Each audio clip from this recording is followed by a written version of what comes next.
For most people, losing weight feels like torture. But what if I told you that permanent and sustainable weight loss doesn't have to feel that way, and it could actually feel easy? Yeah, you heard me right. No more marathon gym sessions 5 to 6 days a week, no more restrictive diets, and no more praying for the day that it all ends just so you can enjoy your life again. In this video, I'm going to share 7 simple but surprisingly effective tips that help make weight loss feel easy and enjoyable. So whether you're a busy parent, or you're a workaholic, or you're just someone who hates the idea of dieting, these tips are going to be your ticket to sustainable weight loss without all of the suffering. So make sure you stick around for number 7 because I'm saving the biggest game changer for last. Let's go ahead and jump in. All right, tip number 1 that has been an absolute game changer for me has been getting myself set up with a very simple 3-part home gym setup. And for me, that includes a walking pad, an adjustable bench, and a set of affordable adjustable dumbbells. Adding these 3 things to my house has been an absolute game changer because as a person who's a busy parent and runs multiple businesses at this stage of my life, time for me, as I'm sure it is for many of you, is really at a premium. And just the idea of packing up a gym bag and then driving to the gym and doing anywhere from a 30-minute workout to an hour-and-a-half workout, and then driving home and changing clothes again, and then trying to plug back into my family or plug back into my work, it just seems extremely daunting. And the reality that we have to face when it comes to sustainable weight loss is that it doesn't matter how optimal the thing that you're trying to do is if you're not going to do it consistently.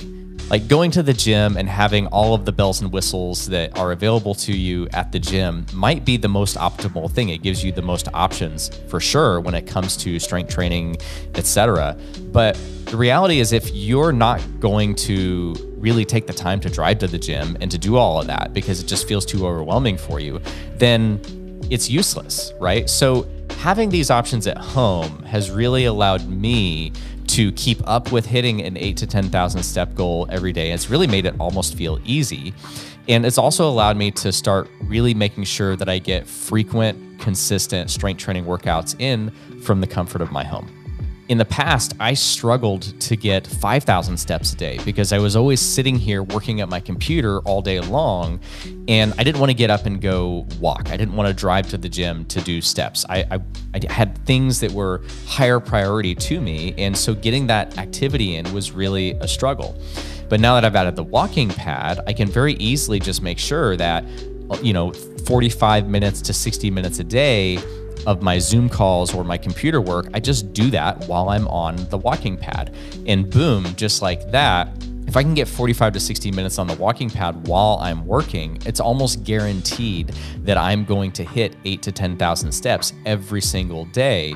And now I don't feel like I'm sacrificing everything else that's a priority to me while having to keep up with my steps. And it's the same thing with my workouts. Now that I have this home gym set up at home, I don't have to feel like I have to choose between my family or my work and doing my workouts. I can actually do a lot of these things simultaneously now, which brings me to tip number 2, which is priority stacking. So priority stacking, or you might also hear this referred to as priority hacking, is really just taking the different things that are of a high value priority to you in your life and making them work together in harmony when it comes to sustainable weight loss. As a busy parent or as a business owner with a lot of clients that I deeply care about serving, it's hard sometimes to feel like I have to choose between spending time with my family or getting my steps in. Or I have to feel like I'm choosing between spending time with my family or going to the gym and doing a workout. Same thing with my work, right? There are so many things that I'm excited to do or to create when it comes to my work and serving my clients in our weight loss program. But oftentimes I'm really in the zone doing that work. And then I'm like, you know what? I have to go. I know I've got to get a workout in. I've got to get my steps in. And anytime it feels like I have to choose between this or that, my business or my health, my family or my health, almost always I'm going to choose my family or my clients, because serving and loving those people is my top priority in my life. And while my health is a top priority in my life, it's hard to argue that it's going to be easy to choose your health over these other things if they're always competing. So priority stacking or priority hacking is really just getting creative with how to make these things work together. So a great example is using the walking pad while I'm doing Zoom calls with my clients. So my walking pad's actually in my living room, so I can use my walking pad in the evening time to get some extra steps in, literally while my family is right there in the living room with me with a show on the TV. My kids are playing there, the dogs are running around and playing, and my wife is there, and we can all be there together, having that together time while I'm still getting a few steps in, enjoying a show with them, and doing all that stuff and being together with them. So it's really about taking the things that are a priority to you and figuring out, how can I kill two birds with one stone?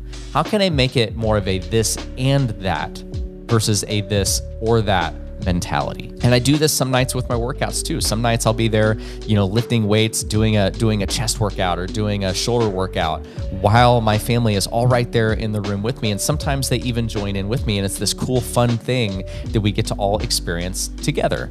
So priority hacking is tip number 2. Learn how to and get creative about how to really take the bigger priorities in your life, whether it's your family or your business or your social life or whatever those things are, and find ways to kind of kill two birds with one stone, to do both at the same time. And having a simple home gym setup has absolutely helped me to do that. And so, and that's another thing you guys are going to notice as I go throughout this video. You're going to notice that a lot of these tips, they synergistically stack together to create huge benefits when it comes to making sustainable weight loss actually feel easy and enjoyable. So tip number 3 is what I call joy stacking, right? Tip number 3, joy stacking, is where we're actually taking other things that we really, really thoroughly enjoy, that bring us joy, that bring us pleasure, and we're stacking them and doing them with things that maybe don't necessarily feel like a joy, like working out or doing steps. Like, I'll be the first to admit, even though I own a gym and I run a health and weight loss program, I don't love working out. I'm not a gym rat. I don't love to spend time in the gym. I don't love the feeling and the experience of working out. I love how I feel after I do it, but the actual act of doing it for me is not a source of joy or pleasure. Same thing with walking in steps. Sometimes I like to walk out in nature and things like that. But for the most part, if I had to rank on a list of things that I'd rather be doing, walking or working out in the gym would be relatively low on that list of things. So for me, in order to raise my motivation levels to make doing the things that are required for sustainable weight loss more easy, what I like to do is stack things that I really do enjoy with those activities so that it raises the enjoyment level of all of the activities together. So there's a bunch of different ways that I do this. One is that, like, when I'm walking on the walking pad, sometimes I will just throw on one of my favorite shows or some YouTube videos that I want to watch, and I'll literally be able to sit there enjoying a podcast or my favorite show or a YouTube video while I'm walking. And so I'm doing something that I really thoroughly enjoy, something that feels like a treat, feels like entertainment, while I'm doing something that does not feel like a joy or does not feel like entertainment. And now all of a sudden, the two of those things together actually feel like joy, and they feel like pleasure and entertainment, right? Another great example of this is where a lot of times what I will do, whether I'm going to the gym or I'm doing it at home, while I'm working out, I'll actually have a drink. I'll actually have like a big gulp here with some Diet Pepsi or some Diet Coke or some Coke Zero or something like that, right? I thoroughly enjoy a diet soda.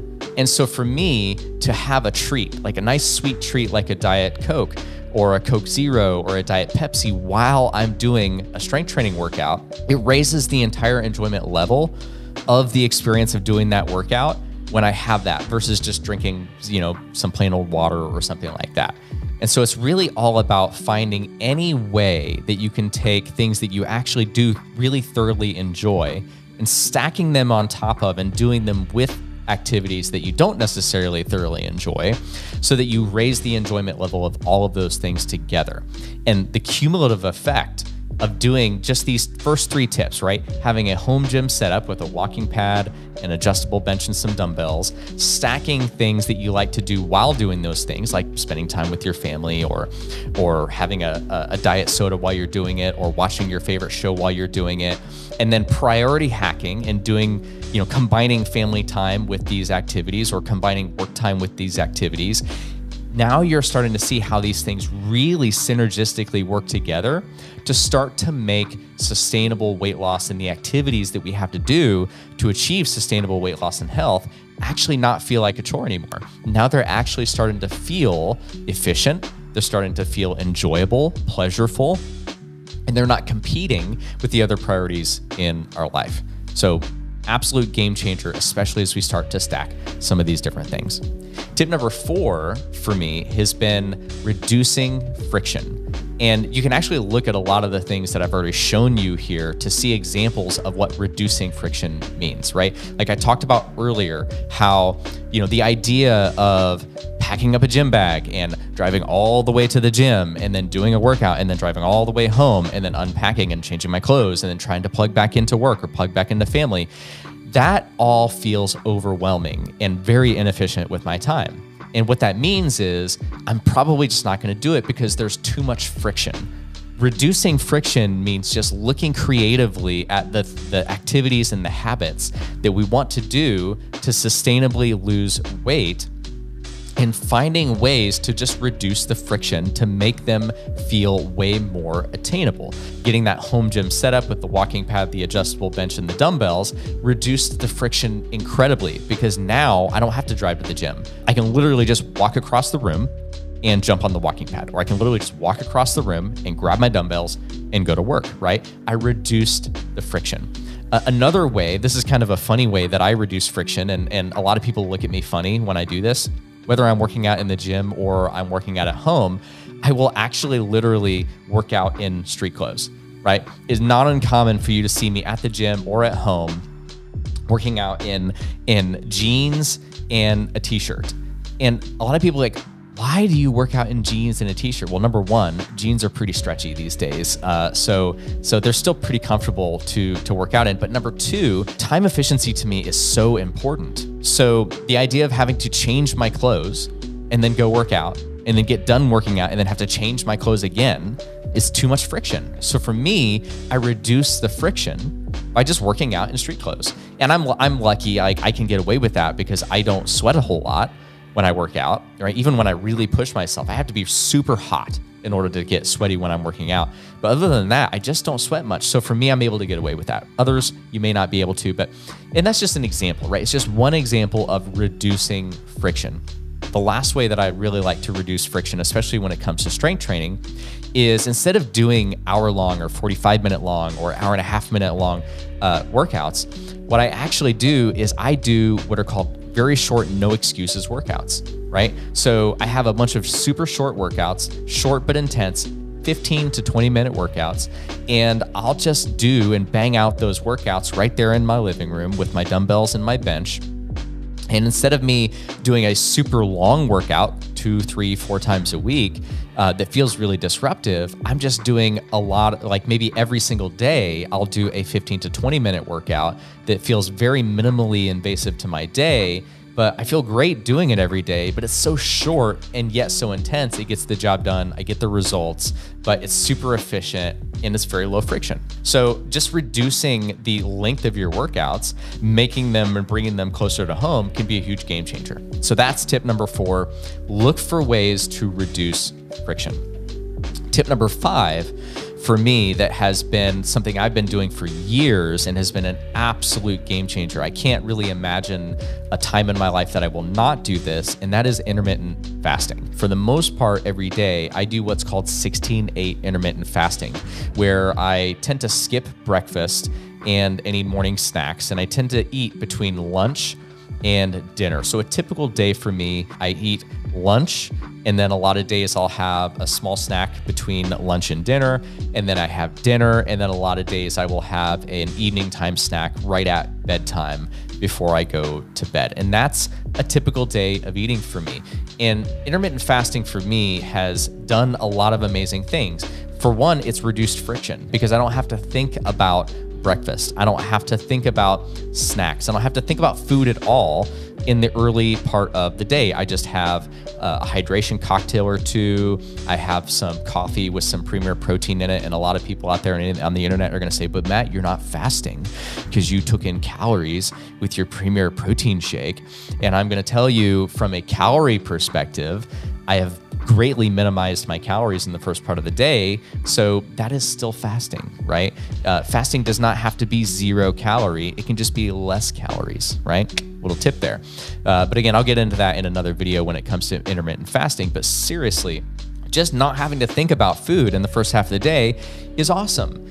And then later in the day when I'm eating, I get to kind of have my food compressed into a shorter time frame. So I don't feel as hungry. I feel more satiated. And then especially in maintenance, because I'm not really trying to lose weight anymore, I still do intermittent fasting, even in maintenance, because then I get to feel like I really get a lot of food during that time period between lunch and going to bed. It just feels so much more achievable and enjoyable versus trying to eat all these small, frequent meals throughout the day. For me, it just doesn't jive. And for a lot of people out there, it doesn't work very well. Because the thing is, once you start eating throughout the day, your blood sugar spikes and then it comes down and you're hungry again. So doing intermittent fasting and skipping breakfast, skipping morning snacks, stuff like that, stops that roller coaster of blood sugar from happening so earlier in the day, and your hunger is way more manageable. And it makes the whole idea of weight loss for a lot of people so much more manageable. And that's why intermittent fasting, without a doubt, 16-day intermittent fasting is something that I will continue to do probably for the rest of my life. Number 6 is super important, and it's relaxing your standards. I've been through every end of the spectrum when it comes to all the different things to try when it comes to weight loss. And that includes being all the way over here on the spectrum where I was super obsessive about everything when it came to losing weight, especially my food. I obsessed over every calorie. I counted every calorie, every macro. I went through that phase where I was like, I've got to eat nothing but whole foods. All processed food is bad. Artificial sweeteners, bad. Food dyes, bad. All the stuff, bad. And man, I'll tell you what, it sucked the joy right out of life in general.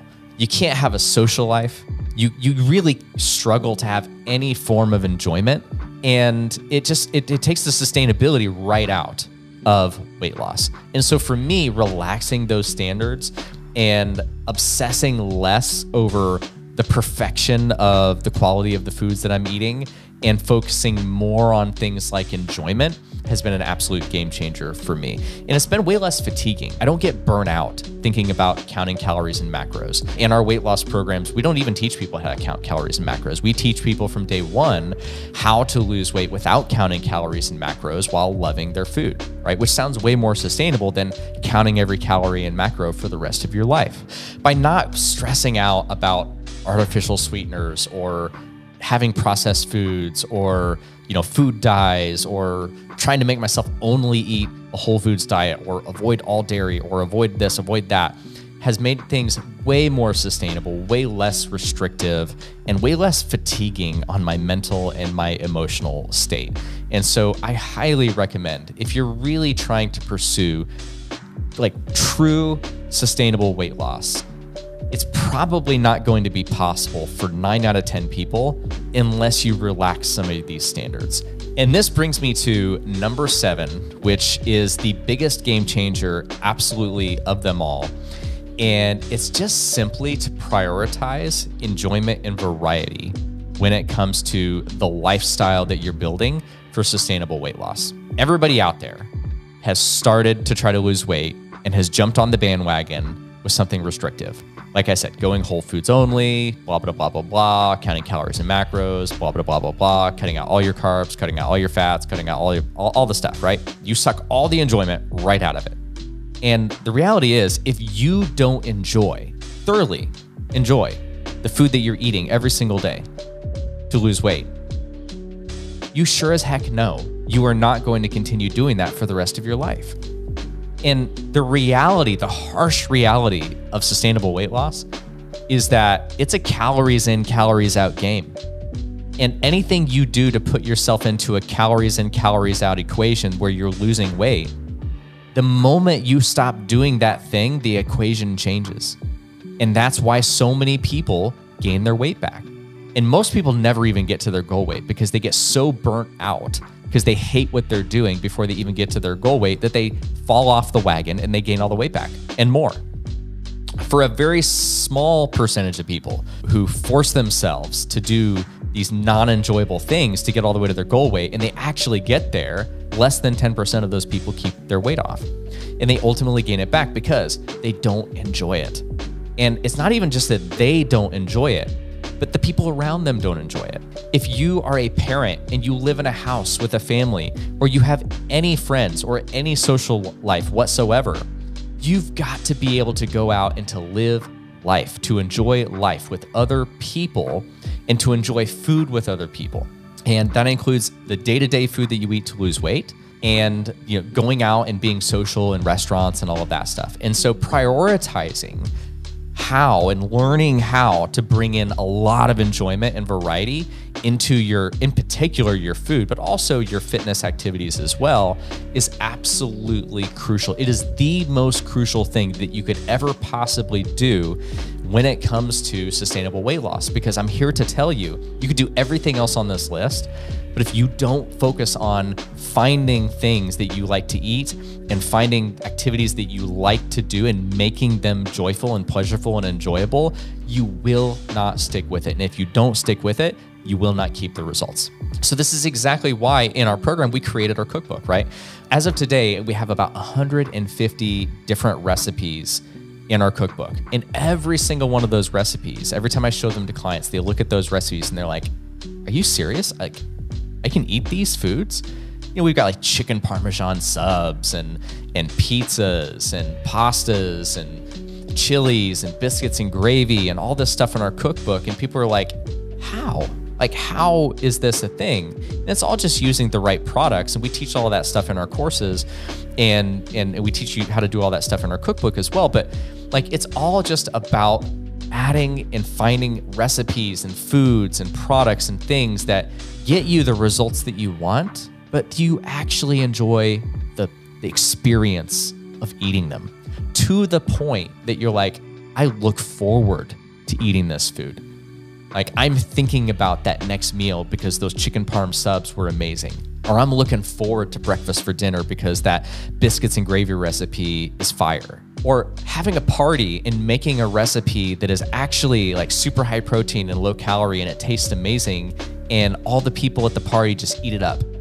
And you make a dip and then the crock pot is just completely gone and empty by the end of the party, and nobody even knows that what they ate was healthy. Like, those are the things that when you learn how to do that stuff, or you equip yourself with resources, it totally starts to change the game. And the amount of discipline, the amount of willpower that people always say, I have no discipline, I have no willpower, I have no self-accountability. Well, you don't need accountability to do things that you actually thoroughly enjoy, do you? And so that's why number 7 is the linchpin. It is the absolute game changer. Yes, it will take time for you to learn and to build out a menu of enough variety of recipes and options inside and outside of the home when it comes to food that you really thoroughly enjoy when you're pursuing weight loss. But if you can do that, then imagine when you get to your goal weight, A, how easy it would have felt, that you actually got to eat food you enjoyed the whole time, but B, how much easier would it be to maintain that when the food you eat every single day is so low in calorie, but so high in protein and so high in flavor that you actually thoroughly enjoy it. And you're not praying anymore for the day that this diet ends, because it doesn't even feel like a diet anymore, right? It feels like a cheat.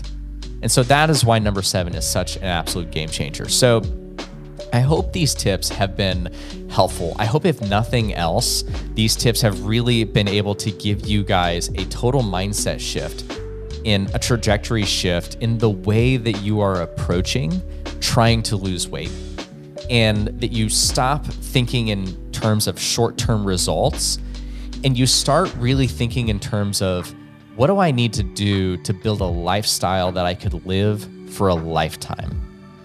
And finding ways to make the activities that you do to lose weight, whether it's with your food, your fitness, your activity, really making those things work together with all of the priorities in your life, your family, your career, your social life, learning how to make those fit together, reducing the friction, stacking in all the joy and the pleasure with those activities that you possibly can, lowering your obsessive expectations and standards, and really focusing on building enjoyment and variety into that lifestyle.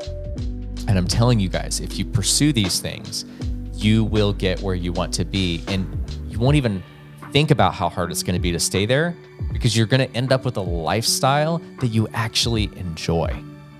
And that is the key. If any of you are out there and you're like, oh man, Matt, this sounds so awesome. I learned some great tips here, but I really just don't know where to quite start, then there are links down below. There's a link down there for our cookbook. It comes with a 7-day free trial if you want to try some recipes in our cookbook.